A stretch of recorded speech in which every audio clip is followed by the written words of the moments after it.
안녕하세요. 전 42살에 일반 회사에 직장 생활하고 있는 평범한 여성이에요. 평소에도 유튜브 사연을 즐겨 들으며 세상 사는 이야기들을 듣는 걸 좋아합니다. 그러다가 바람잘 날 없던 제 결혼 생활도 한번 사연으로 보내보고 싶어서 이렇게 몇 자 적어보게 되었어요. 저는 남들보다 다소 늦은 나이에 결혼을 했어요. 어릴 적부터 가정 형편이 그리 좋지 못해 학창 시절에도 온갖 아르바이트와 학업을 병행하면서 살았고 고등학교 졸업 후에 바로 사회생활을 시작했습니다. 그러다 보니 결혼이라는 걸 생각할 겨를도 없이 일에만 정신을 쏟고 살다 평소 친한 지인의 소개로 남편을 만나게 되었어요. 첫 만남에 정장을 말끔히 차려입고 왔던 남편은 예의도 있었고 첫인상도 나쁘지 않았어요. 연애 경험이 많이 없다 보니 어떻게 해야 될지 몰라 안절부절하는 모습이 귀엽기도 했고요. 이런저런 얘기를 나누다 보니 사람이 참 배려심 있고 순수하다는 생각이 들어 남편과 저는 자연스럽게 서로를 마음에 들어 했습니다. 그렇게 저희는 만남을 이어갔고 남편은 저의 사소한 거 하나까지 챙겨주려고 노력하는 모습에 저도 모르게 그 사람에게 빠지기 시작했고 서로의 감정은 더욱 깊어져 다소 빠르게 연인 사이로 발전할 수 있게 되었어요. 남편은 고속버스 운전을 했습니다. 평소 배려심 많고 세심한 성격이라 생각했고 성실함도 보였기에 저만한 사람이라면 제가 믿고 같이 살아도 되겠다는 믿음이 생겨서 누가 먼저라고 할 거 없이 자연스럽게 결혼을 결정하게 되었습니다. 서로 결혼을 약속하고 양가 식구들에게 각자 인사를 시켜주었어요. 남편은 아버지를 일찍 여의고 어머니와 여동생과 함께 살고 있었죠. 하지만 처음 시어머니를 뵈러 갔던 날 시어머니는 저를 그렇게 달가워하지 않으셨습니다. 우리 민성이는 어릴 때부터 성격 좋고 인물 좋다고 내 친구들이 하나같이 사위 삼고 싶다고 그랬을 정도로 남주기 아까운 아들인데 민성이가 저렇게 좋다고 하니 결혼을 시키는데 우리 아들 입맛 까다롭고 성격 예민하니까 네가 각별히 잘 맞춰줘야 한다. 네, 어머니. 제가 앞으로 잘하도록 할게요. 예쁘게 지켜봐 주세요. 그래도 저는 제가 사랑하는 사람의 어머니이기에 최대한 예쁘게 보이려고 노력했어요. 저희 시댁에 대해서 잠깐 말씀드리자면 시어머니와 저희 남편의 여동생 이렇게 셋이 같이 살고 있었습니다. 여동생은 대학을 졸업한 후에 취업도 하지 않고 빈둥빈둥 놀면서 남편에게 용돈 받아 쓰면서 자기 밥벌이도 못하며 살고 있었고 시어머니 또한 따로 하시는 일 없이 저희 남편이 실질적인 가장 역할을 하고 있더라고요. 저희는 맞벌이 부부였고 남편과 저도 풍족하진 않지만 서로 벌어가면서 생활하기엔 부족하지 않는 터라 조금씩 아껴서 홀로 남편과 시동생을 키우신 어머니를 생각해 도와드리기로 했고 남편도 그런 저를 고마워했어요. 여보, 가진 것도 없고 내세울 거 없는 내게 와준 것도 감사한데 우리 가족까지 이렇게 생각해주고 챙겨줘서 너무 고맙고 사랑해. 앞으로 우리 서로 지금 이 마음 변치 말고 예쁘게 살자. 아니야. 어머니 홀로 당신 이렇게 키워주셔서 우리가 함께하게 됐으니까 보답한다고 생각하는 것뿐이야. 고마울 거 없어. 저도 그렇게 기뻐하고 고마워하는 남편에게 감동을 받았고 앞으로 더 열심히 살자고 서로 안고 다짐을 했어요. 남편은 꾸준히 성실하게 직장을 다녔습니다. 저도 남편과 더 나은 미래를 꿈꾸며 열심히 살아가던 어느 날 예상하지 못한 일이 생기게 되었어요. 평소 남편은 술자리를 즐겨 하긴 했지만 하는 일이 운전직이다 보니 과하게 마시는 날은 없었어요. 술을 한 잔이라도 입에 대는 날은 대리운전을 꼭 불러 집에 들어오곤 했었는데 그날 연말 모임 자리에 갔다가 술을 조금 마신 것 같더라고요. 하필 그날따라 대리운전도 잡히질 않았다고 하네요. 그래서 많이 취한 게 아니라 괜찮겠지 하는 마음에 직접 운전을 하고 집에 귀가를 하다 음주 단속에 그만 걸리게 되었습니다. 결국 면허 정지 처분을 받게 되었어요.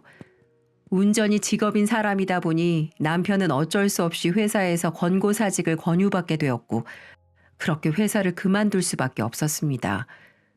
꾸준히 열심히 일했던 직장이었고 오랜 기간 운전을 해왔던 사람이라 상실감이 꽤 많이 컸나 봅니다.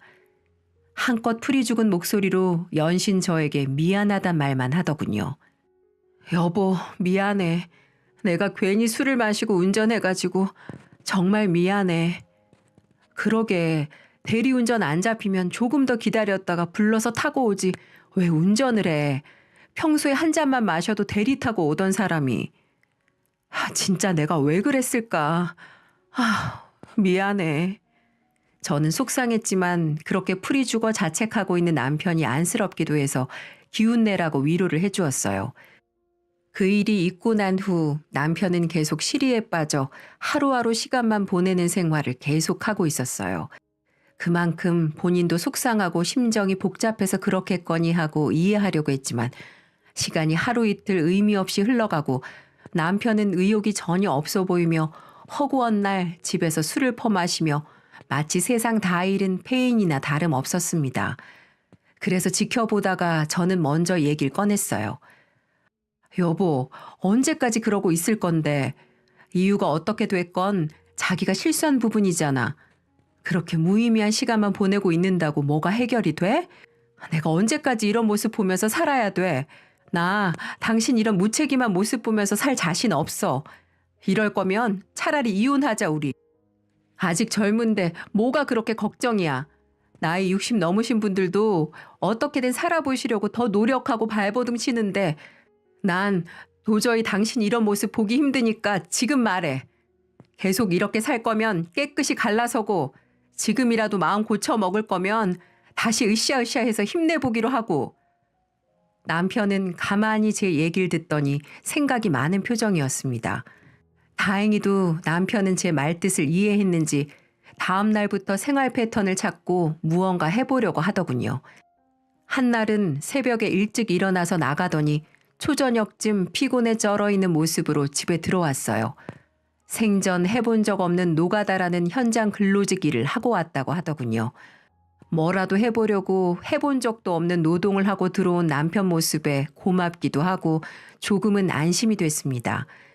그날 저녁 잠자리에 든 남편이 온몸이 쑤시는지 끙끙 앓는 모습에 마음이 많이 짠했어요.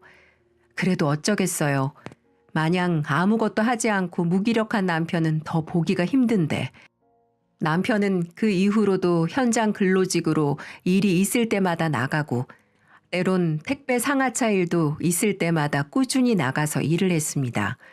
그런 모습이 너무 고마웠어요.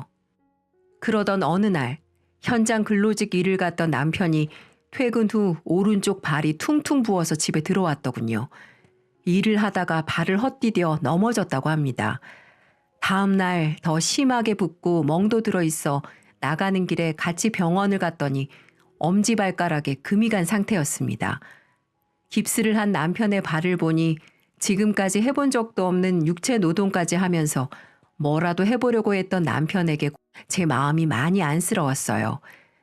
발을 회복하는 동안에도 남편은 틈틈이 일자리를 알아보고 있었습니다. 발도 어느 정도 아물고 깁스를 풀어도 될 무렵 남편이 대리운전을 해보겠다고 하더군요. 원래 운전을 하던 사람이라 앞전의 일들처럼 몸으로 힘쓰는 일이 아니니 조금은 안심되어 괜찮을 것 같다고 호응해 주었고 수입이 얼마가 됐든 무엇이라도 하려고 하는 남편이 고마웠습니다. 그 후 대리운전 일도 꾸준히 잘 다니더라고요. 가끔 집에 들어올 때 표정이 많이 어두운 날도 있었어요. 아무래도 사람 상대하는 일이고 주로 취한 손님들 상대하다 보니 스트레스가 많이 쌓이긴 했나 봐요. 그러던 어느 날 사건이 터지고 말았습니다. 집에서 설거지를 하고 잠깐 소파에 앉아 있는데 남편에게 연락이 왔어요. 남편이 경찰서에 있다고 하더군요. 여보, 나 지금 경찰서인데 내가 지금 폭행 사건으로 여기 와 있거든? 좀 와줄 수 있을까? 전화를 받고 너무 놀라서 부랴부랴 경찰서를 달려갔더니 남편이 손님을 폭행해서 조사를 받고 있었습니다. 기가 찼습니다. 이제 음주운전도 모자라 폭행까지. 하지만 분명 남편에게도 사정이 있겠지 싶어 이유를 물어봤어요.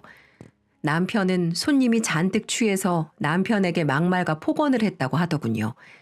길을 한번 잘못 들었는데 그 후부터 손님이 남편에게 무슨 일을 그따위로 하느냐, 그따위로 일을 하니 그 나이 먹도록 대리나 하고 있다는 둥, 손님한테 말대답한다는 둥 하면서 남편에게 화를 내고 막말을 했고, 심지어는 운전하는 남편의 뒤통수를 치며 운전 똑바로 하라고 했었나 보더라고요. 그래도 남편은 꾹꾹 참고 목적지까지 손님을 모셔다 드렸는데 손님이 내리면서 남편에게 돈을 집어 던졌나 봅니다. 그래서 더는 참지 못하고 쌓인 게 폭발해서 주먹을 휘둘렀다고 하네요. 충분히 화가 날 만한 상황이긴 하지만 취한 사람을 상대로 조금만 더 참았으면 될 걸 못 참고 주먹 다짐을 한 남편이 조금은 원망스러웠어요. 폭행을 당한 분은 남편보다 10살이 많은 분이었고 전치 3주의 결과를 진단받았다고 하더라고요. 경찰에서도 합의를 보는 게 좋을 것 같다고 하고 합의가 이루어지지 않으면 남편에게 좋지 않은 일이 생길 수 있다 해서 부랴부랴 제가 직접 병원에 입원해 계신 그분을 찾아뵀습니다. 가서 피해자분께 먼저 사과를 드렸어요. 절대 합의는 안 볼 거라고 완강하게 말씀하시는 걸 최대한 죄송하다고 사과를 드리고 최대한 요구하는 합의금을 맞춰드려 합의를 보게 되었습니다. 물론 합의금은 제가 마련했고요. 그 일이 있고 난 후 남편은 조용히 자숙의 시간을 보내더군요. 어떤 날은 침대 위에서 벽만 쳐다보며 눈물을 흘리기도 했어요.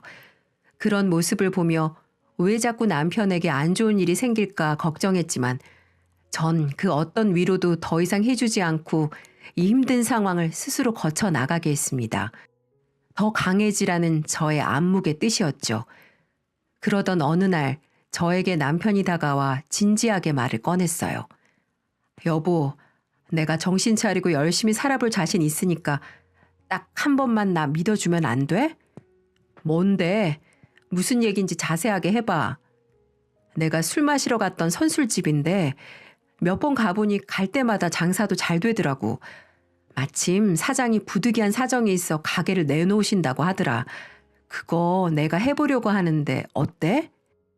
아니 여보, 장사를 당신이 해본 적도 없고 요즘 가뜩이나 힘든 시기인데 잘 될지 안 될지 보장도 없고 이렇게 쉽게 결정할 일은 아닌 것 같은데?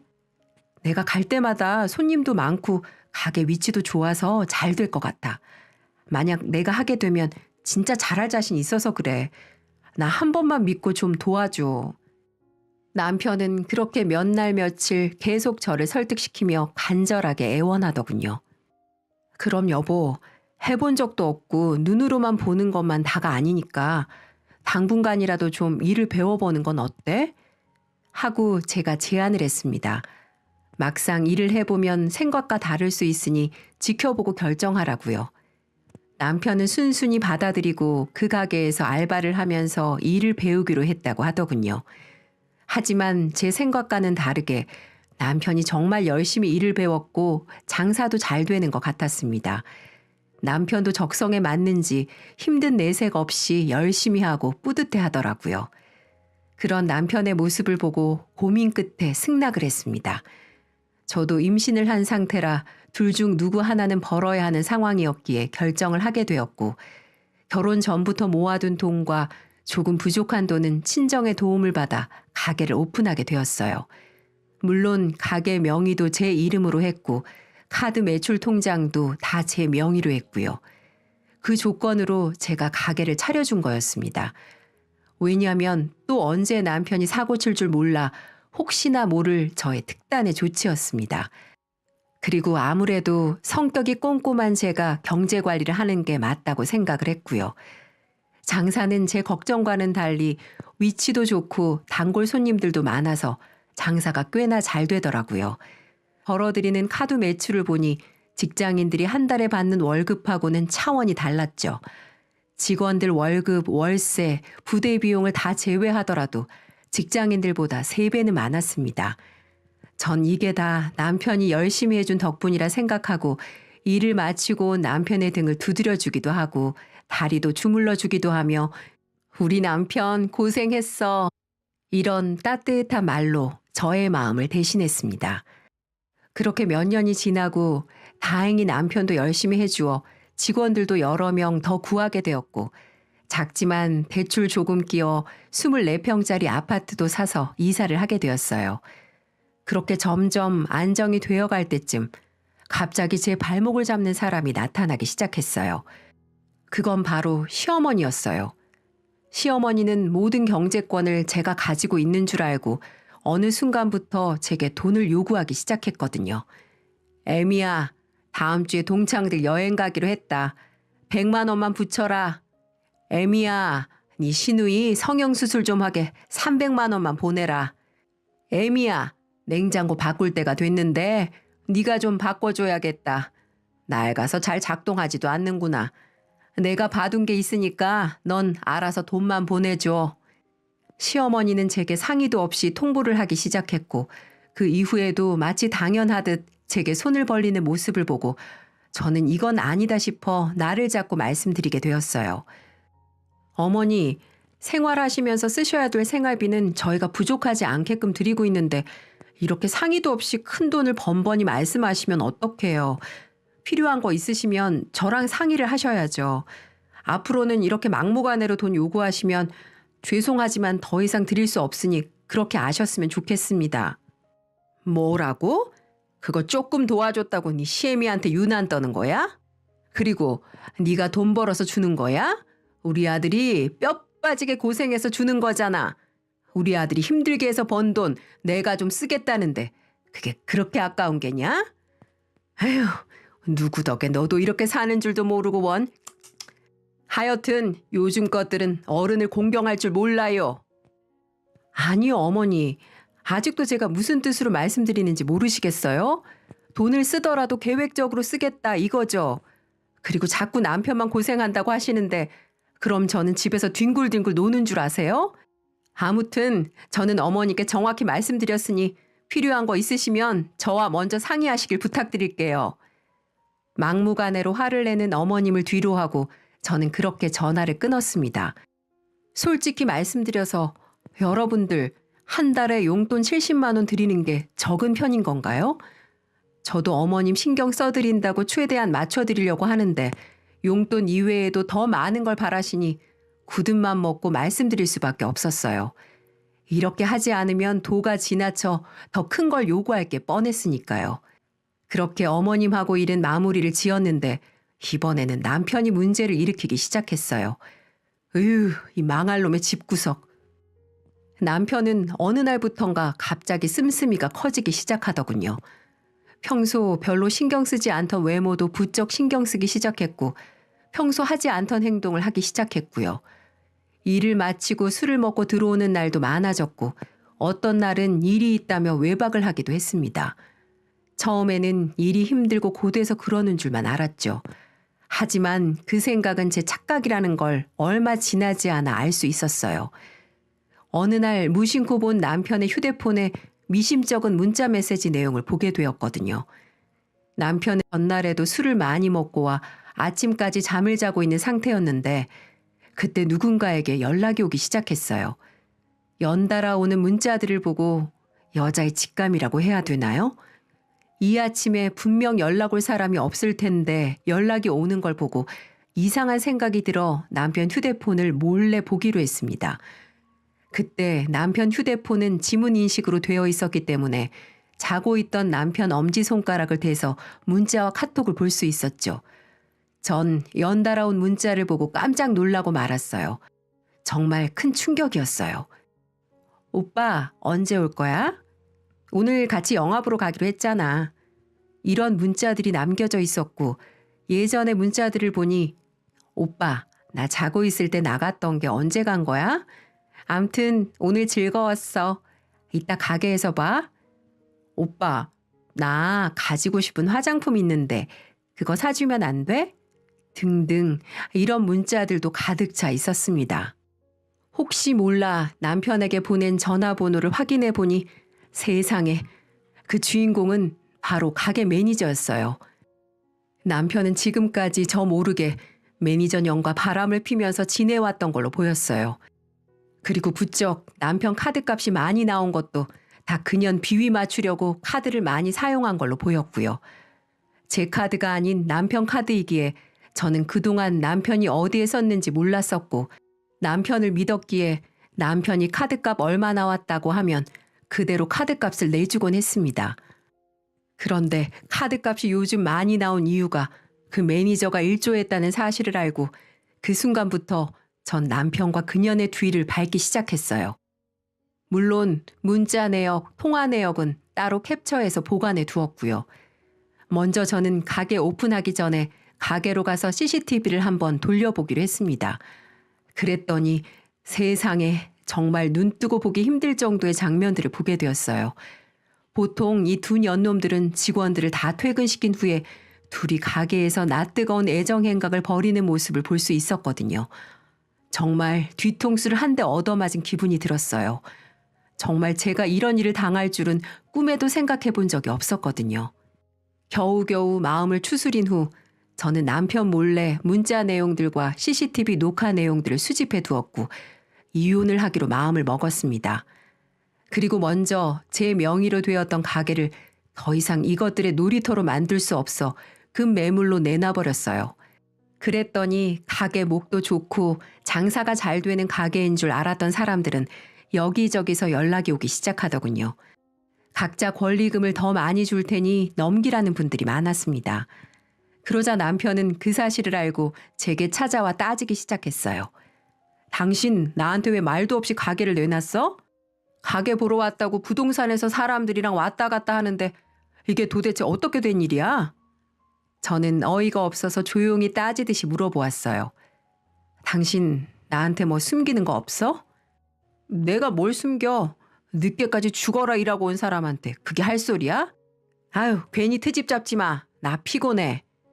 끝까지 모른 척하는 남편에게 저는 말없이 지금까지 준비한 증거물들을 다 내놓았습니다.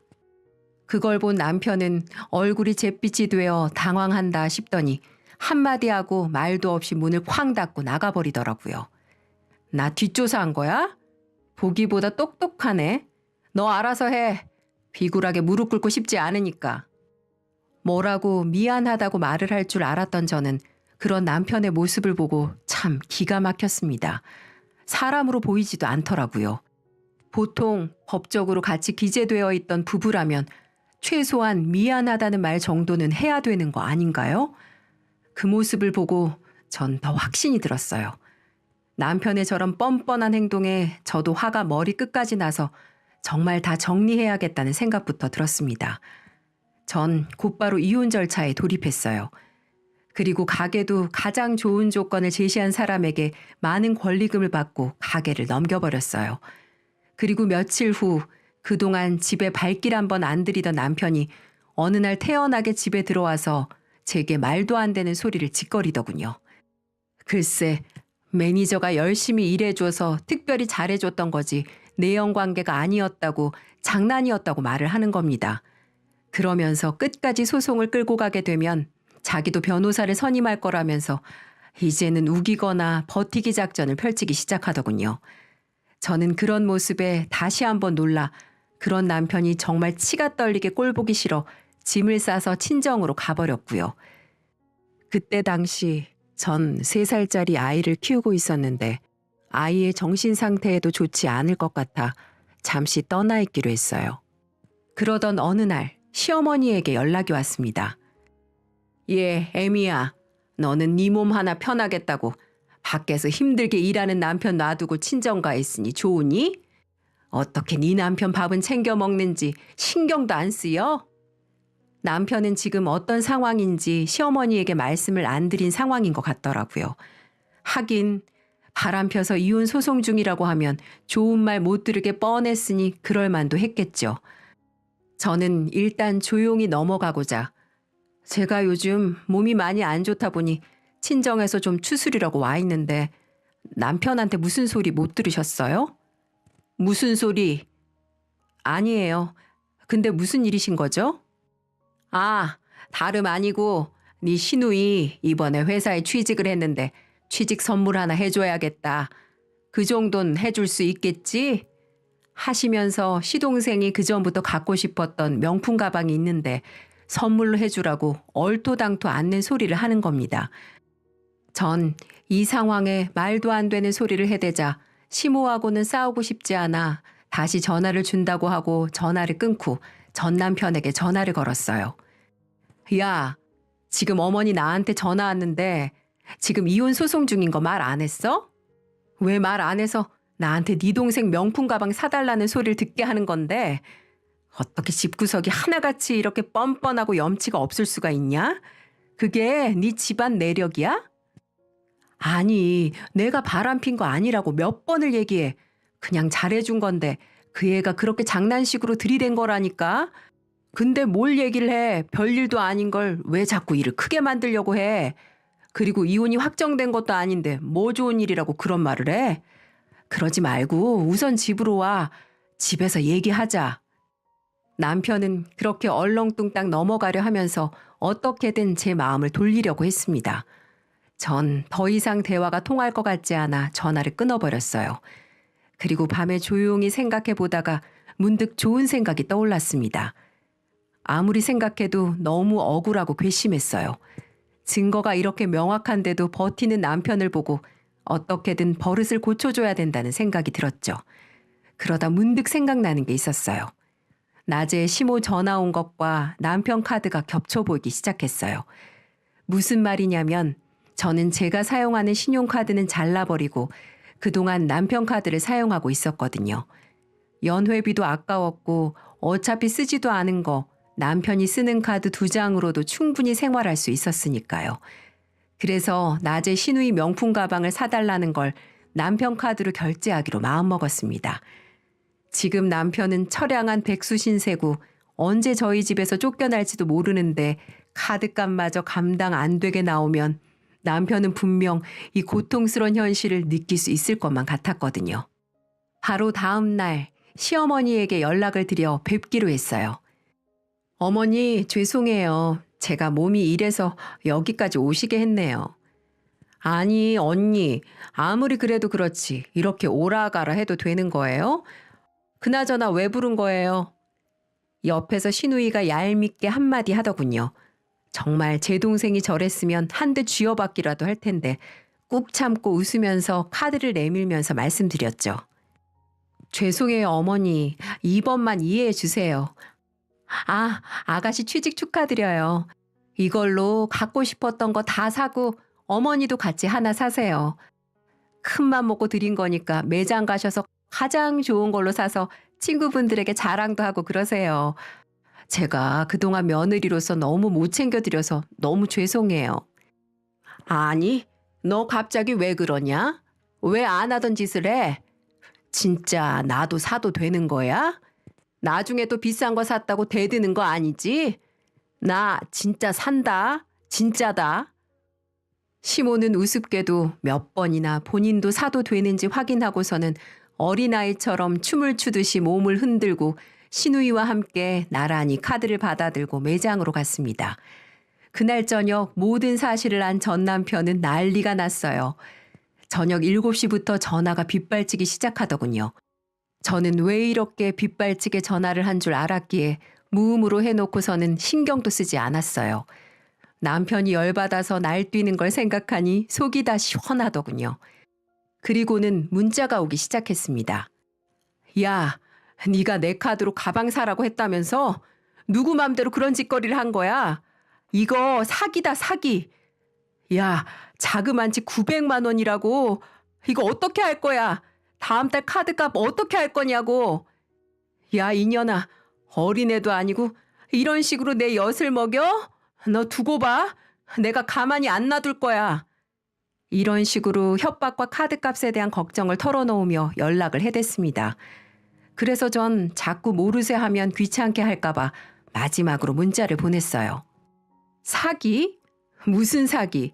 내 거, 네 걸로 무슨 물건이라도 샀어? 그거 다 니네 못난 가족들이 산 거야. 따질 거면 니네 가족한테 따지던가. 넌 네 가족들한테 고작 900만 원 선물도 못 해주니? 한심하다. 그러게 주제도 모르고 바람 필 때부터 알아봤어. 암튼 난 모르니까 그건 네가 알아서 하고 다신 연락하지 마. 불결하니까. 이 말을 남기고 차단해버렸습니다. 그 뒤로 남편은 당장 가방들을 빼서 환불해달라고 난리를 쳤나 보더라고요. 하지만 구입하고 첫날부터 가방을 버젓이 들고 다녔는데 이미 사용감이 많은 걸 누가 환불해 줄 수 있을까요? 환불이 안 되자 시모하고 시누이에게 화풀이를 했나 보더라고요. 어느 날 시모가 전화 와서는 내게 쌍욕을 하며 간사한 년이라면서 고작 바람 한번 폈다고 그러냐면서 니 때문에 우리 모자 사이도 틀어지게 생겼다면서 생쇼를 하더라고요. 정말 지금까지 쌓였던 채증이 한 번에 싹 내려가는 기분이었습니다. 고작 한 번이라는 단어도 어이가 없었지만 그분들은 왜 몰랐을까요? 그게 바로 제가 원했던 결과였다는 것을요. 그렇게 그 후 6개월 정도가 흐르고 남편의 외도 증거가 명확해 이혼을 할 수 있었습니다. 재산 분할도 제가 생각한 것보다 잘 받을 수 있었고 양육권도 물론 가져올 수 있었어요. 매달 50만 원씩 양육비를 지급하라는 판결도 받을 수 있었고요. 상간녀 그년에게도 위자료 소송을 해 위자료를 받을 수 있었어요. 그렇게 저의 롤러코스터 같은 결혼은 종지부를 찍을 수 있었습니다. 그 후로 남편은 술만 마시면 잔뜩 취해서 연락이 왔어요. 자기가 미쳤었나 보네. 자기는 사람도 아니네. 짐승이었네. 마누라 소중한 걸 그동안 몰랐었네. 아이를 위해서라도 다시 생각해달라. 이런 식으로 모르는 핸드폰으로 연락 와서 후회와 자책의 눈물을 흘리더군요. 하지만 전 눈 하나 깜빡하지 않았습니다. 한 번이 어렵지 2번, 3번은 쉽다는 걸 누구보다 잘 알 수 있으니까요. 보니까 그 상간녀 매니저년에게도 버림받은 것 같더라고요. 하긴 능력도 없고 집도 뭣도 없는 나이 먹은 놈한테 누가 옆에 있어주긴 할까요? 한편으로는 짠하다는 생각도 잠시 들었지만 딱 거기까지였어요. 단지 제가 키우는 자식에게 더 이상 부끄럽지 않은 아빠가 되길 바랬을 뿐이었네요. 저는 요즘 친정에서 그럭저럭 잘 지내고 있습니다. 전 남편과 살던 집은 처분해서 당분간은 여기서 지낼 생각이고요. 오히려 남편이 없는 지금이 전 더 행복한 것 같아요. 잠든 아이를 보면 책임감이라는 것도 더 느끼게 되었고요. 물론 앞으로 아빠의 사랑을 받지 못하겠지만 그 대신 2배로 제가 더 사랑을 주며 올바르게 커나갈 수 있도록 할 거예요. 그리고 제 자신에게도 투자를 해서 이 좋은 세상 멋지게 살아보려고 합니다. 여러분들 저 잘한 거 맞죠? 이걸 보시는 분들도 무슨 일이 생기면 바보같이 당하지만 마시고 그때그때마다 상황 대처를 잘해서 피해보는 일이 없었으면 좋겠습니다. 상대방의 약한 모습을 보이면 요즘 세상에서는 그걸 이용해 먹으려고 하는 사람들이 더 많은 것 같더라고요. 그래서 우리 모두는 어떤 일이든 현명하게 대처해서 이 좋은 세상 행복하게 사시기를 바라봅니다. 그럼 제 긴 사연은 여기서 줄이도록 하겠습니다. 다들 건강하시고 행복하세요. 감사합니다.